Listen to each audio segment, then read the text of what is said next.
ഭക്ഷണം ആരോഗ്യത്തിന് വേണ്ടി കഴിക്കുന്നതിന് പകരം നാവിനെ തൃപ്തിപ്പെടുത്തുന്ന ഒന്നായി മാറിയിരിക്കുന്നു.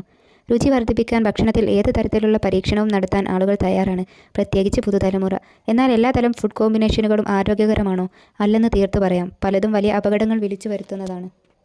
പലതരം പഴങ്ങൾ ചേർത്ത് കഴിക്കുക, പച്ചക്കറികളും പഴങ്ങളും ഒരുമിച്ച് കഴിക്കുക, നോൺ വെജിറ്റേറിയൻ ആഹാരവും പാലുൽപ്പന്നങ്ങളും ഒരുമിച്ച് കഴിക്കുക തുടങ്ങിയവ ആരോഗ്യത്തിന് അത്ര ഗുണകരമല്ല.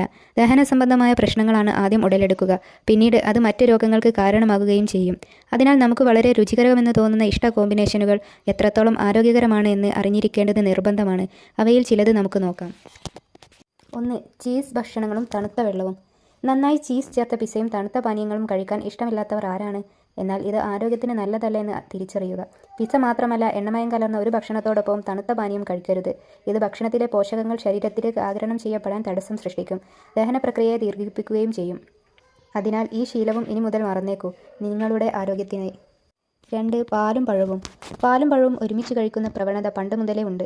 ജ്യൂസ്, ഷേക്ക്, അവിൽ മിൽക്ക് തുടങ്ങിയ ഭക്ഷണങ്ങൾ ഇതിന് ഉദാഹരണമാണ്. ഇങ്ങനെ കഴിക്കുന്നതോടെ ദഹന സമയം വൈകും. മാത്രമല്ല, ദഹനം നടക്കുന്ന സമയത്ത് ശരീരത്തിന് ക്ഷീണം അനുഭവിക്കുകയും ചെയ്യും. അതിനാൽ ഇങ്ങനെ കഴിക്കുന്ന ശീലം മാറ്റുകയാണ് മികച്ച ഓപ്ഷൻ. അല്ലെങ്കിൽ പാലും പഴവും ഒരുമിച്ച് കഴിക്കുമ്പോൾ അല്പം കറുവാപ്പട്ട പൊടിച്ചത് കൂടി ചേർക്കാം. ഇത് ദഹന പ്രക്രിയയെ വേഗത്തിലാക്കും. 3. ആഹാരത്തോടൊപ്പം പഴങ്ങൾ കഴിക്കുന്നത്.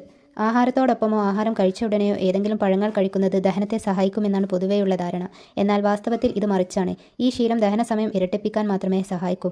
നമ്മൾ കഴിക്കുന്ന ആഹാരം ദഹിക്കാൻ കൂടുതൽ സമയമെടുക്കും. അതിനു പുറമെ പഴങ്ങൾ കൂടി കഴിക്കുമ്പോൾ കൂടുതൽ സമയമെടുക്കുക മാത്രമല്ല, ദഹന പ്രക്രിയ സങ്കീർണമാവുകയും ചെയ്യുന്നു. 4. 2 തരം പ്രോട്ടീൻ ഭക്ഷണങ്ങൾ. നല്ല ആരോഗ്യത്തിന് പ്രോട്ടീൻ കൂടിയേ തീരൂ. എന്നാൽ കൂടിയ അളവിൽ പ്രോട്ടീൻ അടങ്ങിയ 2 അതിലധികമോ ഭക്ഷണങ്ങൾ ഒരുമിച്ച് കഴിക്കുന്നത് ആരോഗ്യത്തിന് നല്ലതല്ല. ഇവ ഒരുമിച്ച് ആമാശയത്തിലെത്തുന്നത് ദഹന പ്രക്രിയയെ വൈകിപ്പിക്കുകയും വയർ സംബന്ധമായ അസ്വസ്ഥതകൾ ഉണ്ടാകുകയും ചെയ്യുന്നു. ക്രമേണ ഈ ശീലം ഗുരുതര രോഗങ്ങൾക്ക് വഴിവെക്കും. മുട്ടയോടൊപ്പം പലതരത്തിലുള്ള മാംസാഹാരങ്ങൾ കൂടി ചേർത്ത് കഴിക്കുന്നത് വളരെ ദോഷകരമാണ്.